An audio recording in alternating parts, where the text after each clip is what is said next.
Hello, lovelies. My name is Caitlin, and welcome to another episode of True Crime with Caitlin. Today, I'm going to take you all on a journey over the pond, covering my very first international case here on the podcast. This is one of Sweden's most notorious murder, in which the killer was dubbed the Atlas Vampire. Today, I'm going to tell you all about the unsolved murder of Lilly Lindestrom.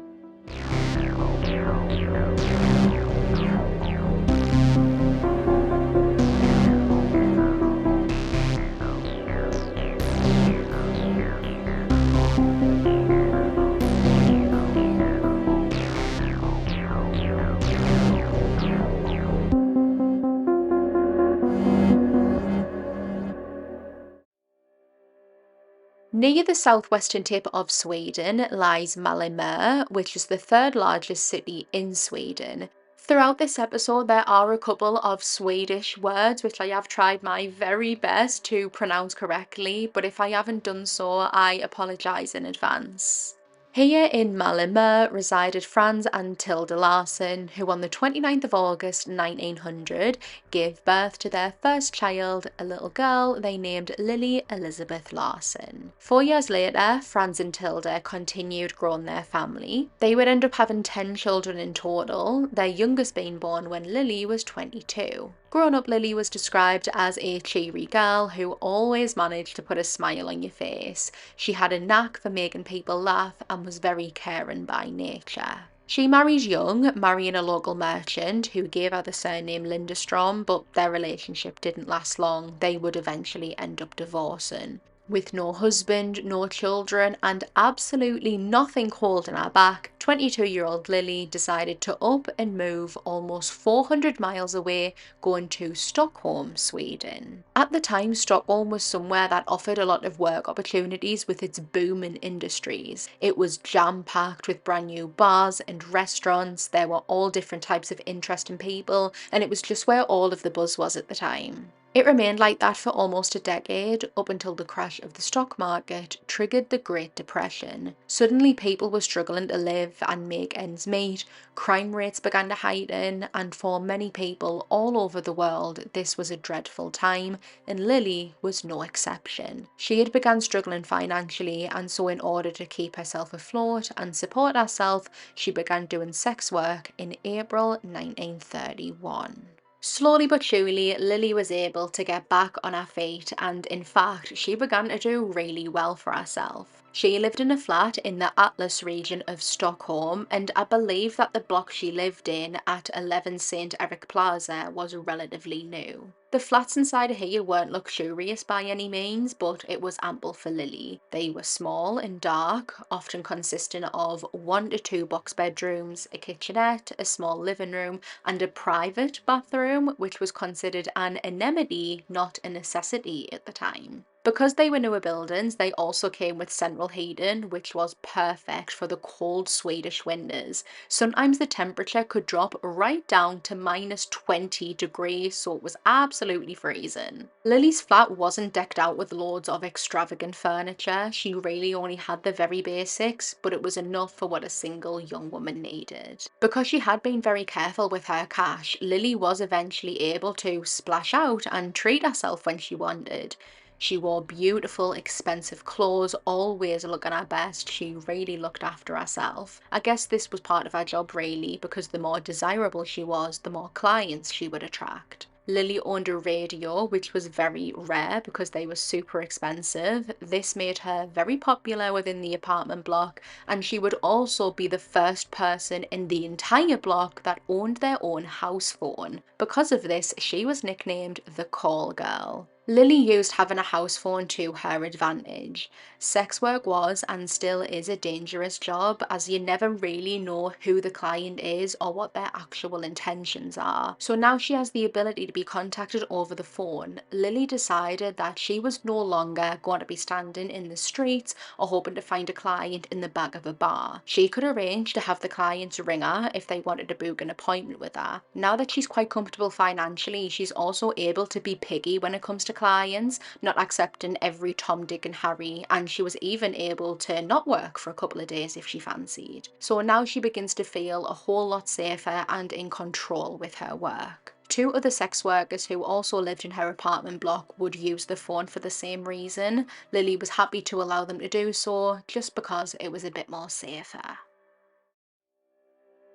The 30th of April 1932 was an exciting day for 31-year-old Lilly. She had plans to go to nearby Garden to celebrate the annual Walpurgis night. So I looked into what that was because I had never heard of it before, and it sounds so nice. So, Walpurgis Night is on the 30th of April every year, dating right back to the 18th century, and it's celebrated mostly in the north of Europe and Scandinavia. So what they're doing is celebrating and welcoming the start of spring season and the end of the winter season. Typically bonfires are lit, people sing traditional folk songs, local celebrities do speeches, there's lots of food and alcohol flowing, and the main event is a huge explosion of vivid fireworks. Traditionally, I believe this celebration was also in part to ward off evil spirits and witchcraft, although like I say, now it's more about welcoming springtime. How nice does that sound? I would love to experience something like that. They don't do like anything like that in the north of England where I'm from. So, on this day in 1932, Lilly is excited to go and celebrate. She and her friend, 35-year-old Minnie Jansen, were sat inside of her flat, Lilly's flat, discussing how they thought the evening was going to go, anticipating who they were going to see, what they wanted to wear, how they wanted to wear their hair, etc. The two women are sat chatting when Lilly's phone begins to ring at around 6:30 p.m. Minnie leaned over trying to listen in to the caller, and she recalled the conversation going like this, but please bear in mind that this is translated, so it may not be 100% exact words. "Is that Miss Lindestrom?" "Yes, it is." "Are you home if I come to visit?" "Of course I'm home. You can hear that." Lilly found that question quite amusing. Obviously she was home. He was ringing her house phone and she answered it. "Can you receive me if I come in a while?" "Yes. Are you far away?" "No, I'm very close. I'm coming soon." Neither Lilly nor Minnie recognised the voice of the man on the phone, which on its face felt off, but I guess they didn't deep it too much. See, Lilly had a bit of paper with her phone number on it, her number being VASA10422. She would leave this bit of paper beside her phone, and if she had a client over that she liked or trusted or felt comfortable with, she would let them write a number down for future work. But if she had a client that she had met in a bar or a restaurant or a hotel or wherever, and she took him back but she didn't care to see him again, she would hide the paper so that he couldn't contact her again. So it felt a bit weird that neither of the women recognised this man's voice, but because he seemed a quote, well-behaved, nice, sober gentleman, Lilly didn't think into it too much. He must have got her phone number somehow.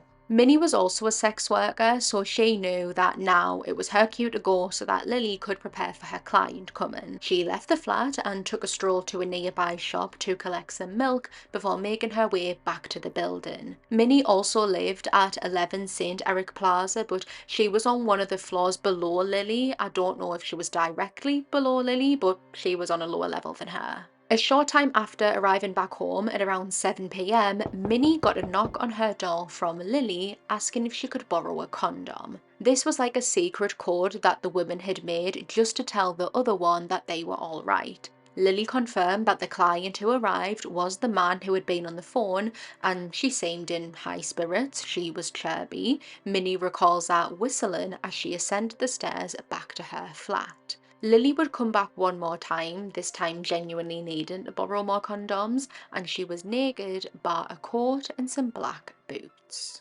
9 p.m. soon rolled around and Minnie was ready to go out for Walpurgis night. She went upstairs to grab Lilly, knocking on her door sometime between 9 p.m. and 10 p.m, but got no answer. Assuming that Lilly had gone elsewhere with her client or had already left for the celebrations, Minnie shrugged and made her own way out. Between cheap drinks and blaring music, Minnie kept an eye out for her friend Lilly around the scorching bonfire, but she was nowhere to be seen. When she returned back home, she again went to check on Lilly, but to no avail. She wasn't answering the door. Off the bat, Minnie wasn't worried or panicking or anything like that. It wouldn't be unusual for Lilly to have gone out with her client, either to a restaurant or a hotel or wherever, maybe somewhere else to celebrate Walpurgis night. So Minnie just assumed that that's what it was and left it at that, going home and going to bed.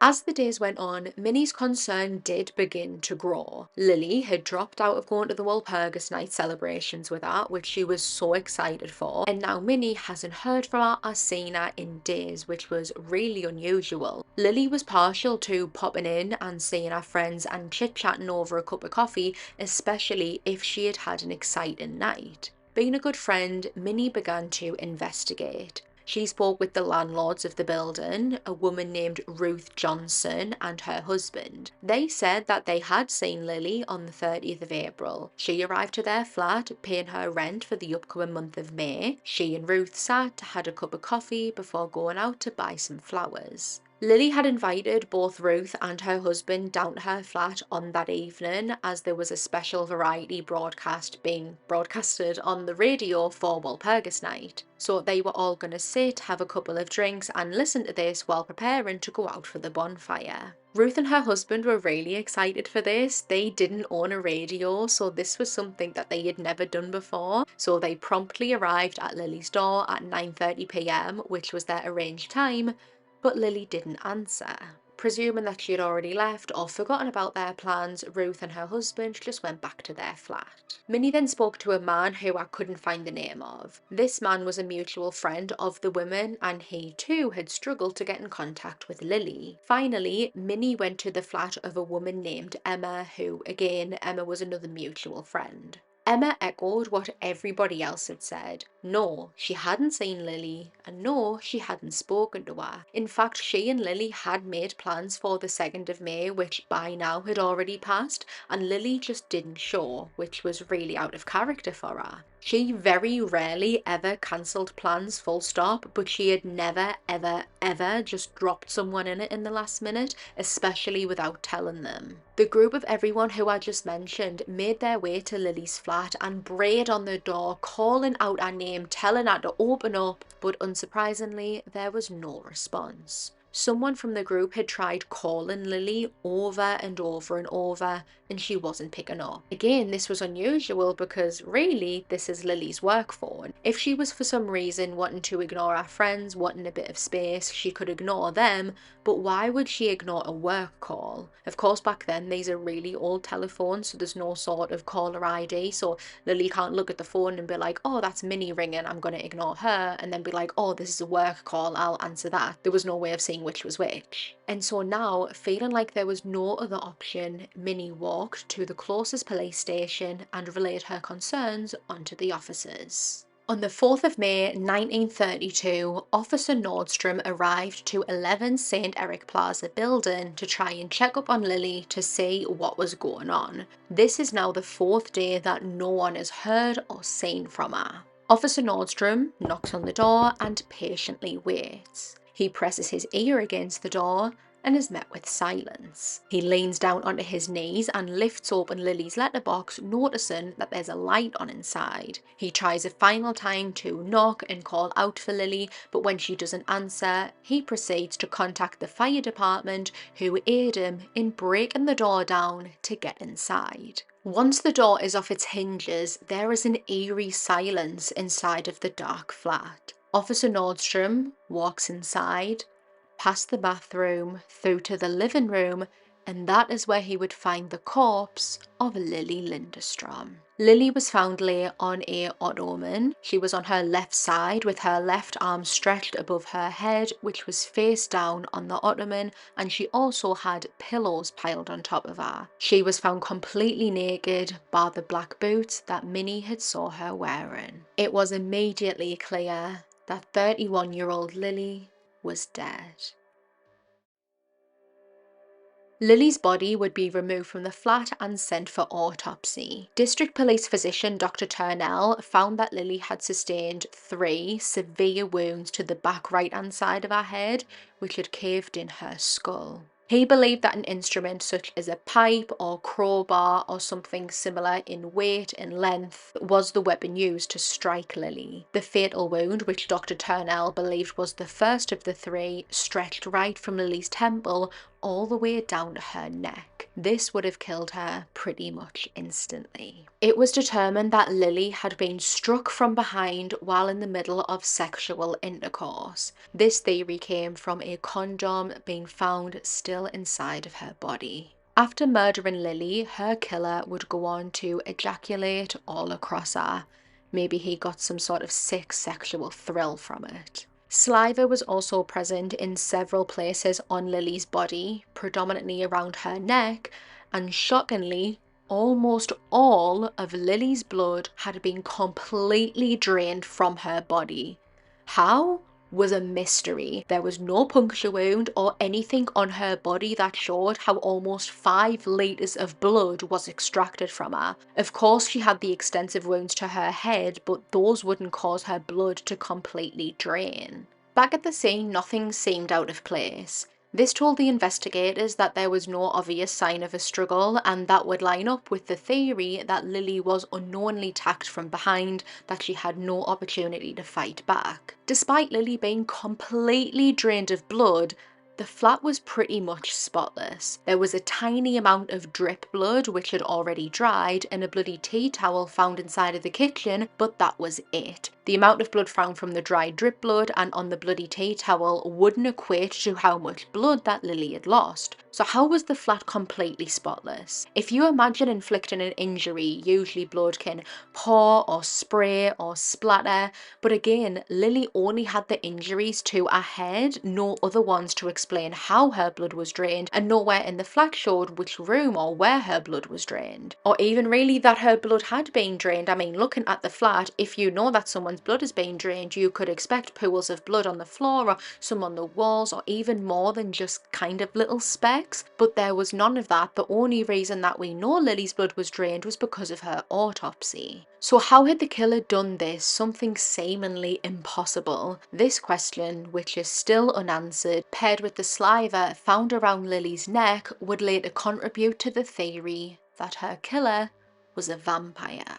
After her body was removed, Lilly's friends were allowed to go into the flat to see if anything was stolen or if anything stood out to them. As I mentioned, the women would often spend a lot of time in each other's flat, so if something didn't look right, they would be able to say, but there was nothing that stood out. Lilly's clothes were neatly folded and placed beside where her body was found. Her handbag, which was still at the scene, had her purse with cash inside. Her savings book was in there, along with, I guess, something that was like a bank statement. This statement showed that Lilly had over 1,000 krona in the bank. 1,000 krona now is about £75, but back in 1932, it was almost £4,500. So she had a lot of money, yet none of it was taken. Lilly owned a lot of expensive possessions such as her clothes, her jewellery, her radio, her phone, but again, they weren't stolen. So this essentially ruled out that robbery or monetary gain could have been the motive for this heinous murder.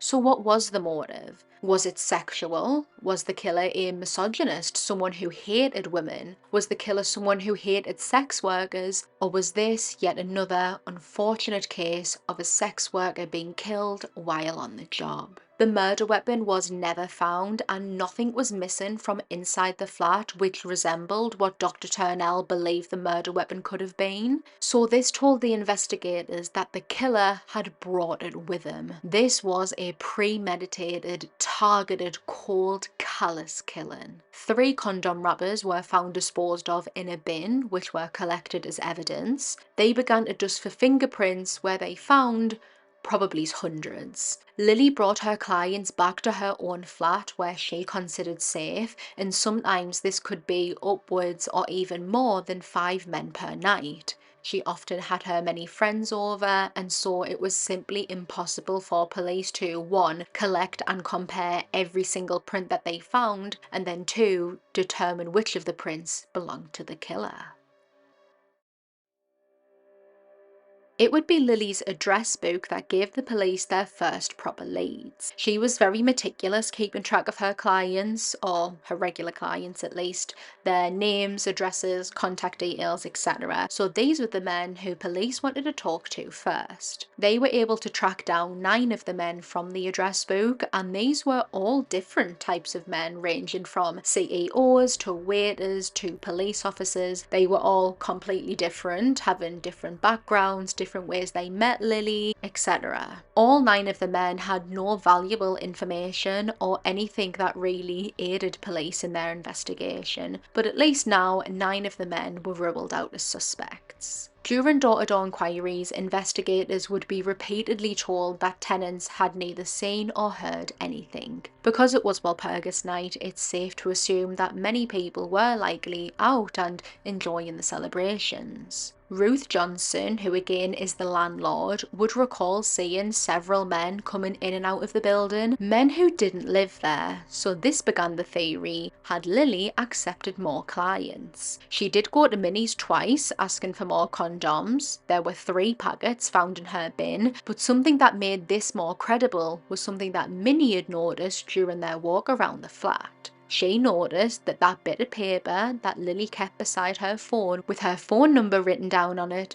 had been hidden away. If you remember, I said earlier, Lily would only hide it away from clients that she didn't care to see again. Maybe they made her feel uncomfortable or she just didn't like them. The reason this could support Lily having another client is because the man who rang when both Minnie and Lily were sat in the flat obviously already had Lily's number, so she would have no reason to hide it away from him. He already knew it. And then there's the theory: had Lily gone out to the bonfire without Minnie, met a client, and then went back to the room with him? Who knows, but that was one of the more popular theories. During these inquiries, investigators got an interesting tip from a waitress who worked in the restaurant on the ground floor of the apartment building. She distinctly remembered a man coming in and ordering 2 steak dinners to go at around 9 p.m. on Walpurgis night. The reason she remembered him so distinctly was because he was using the exact same porcelain container that she knew Lily used. Lily regularly visited the restaurant and took out, so the waitress was familiar with her. Obviously, we know that Lily wouldn't have been the only person in Sweden with this container, but it just stuck out with the waitress. As far as I could find, any efforts made to try and find this man resulted in nothing. A woman who was described as, quote, drunken with the same profession as Lily, reported to police that she believed her husband could be responsible for Lily's murder.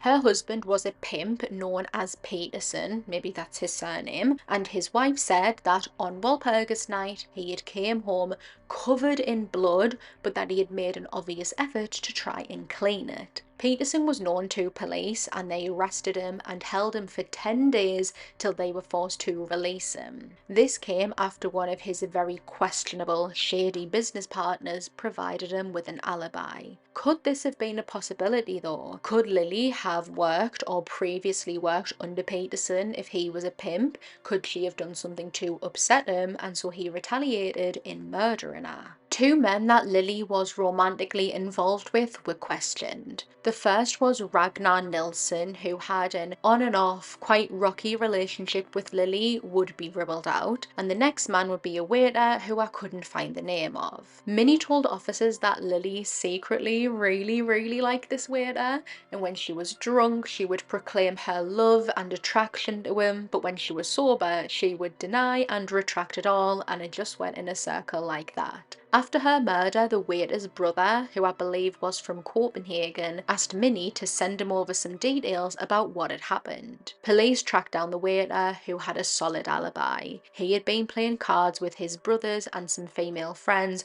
all of which supported his alibi. Minnie didn't believe that the killer was either Ragnar or the waiter. I think that Minnie believed that the killer was the man who would rang up Lily. It couldn't have been any of these men because she would have recognised their voice, whereas she didn't recognise the man on the phone.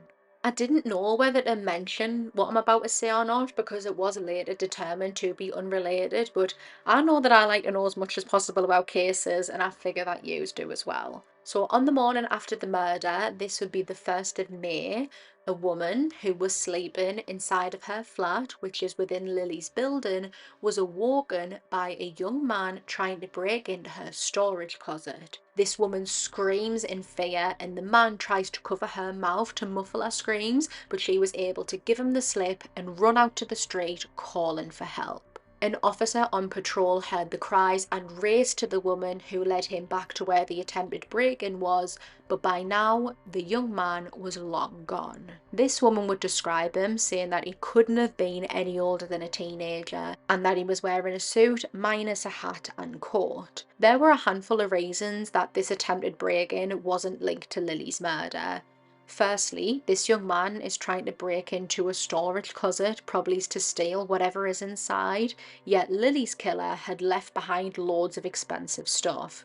If these were the same person, why would he leave behind cash, a radio, jewellery to try and break into a closet when he doesn't even know if there's anything inside that's worth taking? This boy was seemingly quite young, and Lily's killer was presumed to be a bit older, hence a bit stronger, because of the extent of her injuries. So because of these reasons, the break-in was determined to be just a coincidence and unrelated to the murder.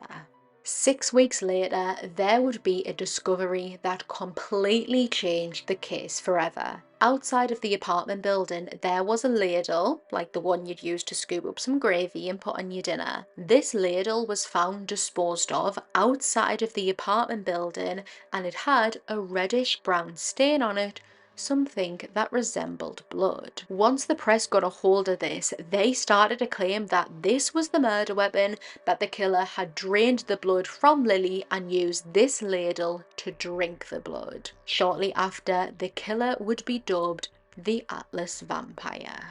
Just to poke some holes in that theory, the ladle couldn't have possibly been the murder weapon, as it was way too light to have caused a skull to cave in. We don't exactly know what the reddish brown stain was, but remember there is a restaurant on the ground floor, so this could have been from an array of different sources or condiments.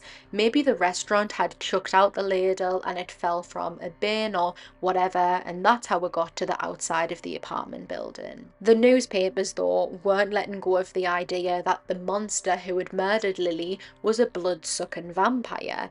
It was making the papers fly off the shelves, so they continued to sell this story that they had created. Only a couple of years prior, in 1929, there was a German serial killer named Peter Kürten, and he was the headline of every newspaper, and he was dubbed the Vampire of Dusseldorf. This was after he admitted to drinking blood from his victims, and the iconic 1931 film Dracula was released shortly after Peter Kürten's crimes. The film blew up and it was so popular, and there was a lot of vampire-esque movies that came out following this, so you can see why many people were quick to jump the gun, believing that Lily's killer was a vampire. Vampires were all the rage at the time. It is reported in many more recent articles that this ladle was found alongside Lily's body inside of her apartment. However, older Swedish articles don't state that, so that's what I'm going with. That's just a heads up in case you want to go ahead and do some more of your own research. You might see that reported, but like I say, I'm going to go with the older Swedish articles. Following this, Lily's case sadly went cold. Police were sure that her killer would strike again and maybe leave some sort of indication of who he was behind, but he never did, at least not in their jurisdiction. They had what we would now consider a gold mine of evidence in the semen and the saliva DNA, but this is in 1932. They weren't even close to having any sort of DNA or forensic technology. I tried to dig to see if any of the DNA that they had could be used now, and this is what I found. Quote, "Modern advances in DNA testing offer a glimmer of hope in potentially solving this cold case. However, the degradation of evidence over time and the absence of any suspect or family DNA in databases continue to hinder resolution." Lilly Lindestrom's body was returned to her family in Malmö and she was buried in the Eastern Cemetery on the 16th of May 1932. Evidence including a lock of Lily's hair and the condom wrappers were displayed in the Stockholm Police Museum alongside a floor plan of the flat. There have been several theories over the year about who murdered Lilly Lindestrom. Some believe that it could have been a police officer that she got on the wrong side of and that the whole investigation was just for show. Others think that maybe it was a doctor or some sort of other medical professional that could have committed the murder. Draining the blood from the body without leaving a single traceable mark isn't something that a regular Joe could do, but maybe a doctor could. And of course, the prevailing theory that you will hear and see over and over if you do look into this case more is that Lilly was the victim of a blood-sucking vampire. I'm not sure what I think. This case definitely has a lot more questions than answers, and it's truly devastating that Lilly, a 31-year-old woman in her prime who was just trying to survive, was horrifically murdered, and that her killer went without seeing justice. Thank you so much for tuning into this week's episode. If you enjoyed it, please make sure to leave me a nice review and to follow the podcast wherever you're listening. I would appreciate that so much. You can follow the podcast over on Instagram at TrueCrimeCaitlynPod, where I'll be posting images relating to all of the cases and for any updates. There won't be a new podcast episode next week as I will be enjoying half term with my son, but I will see you all the week after.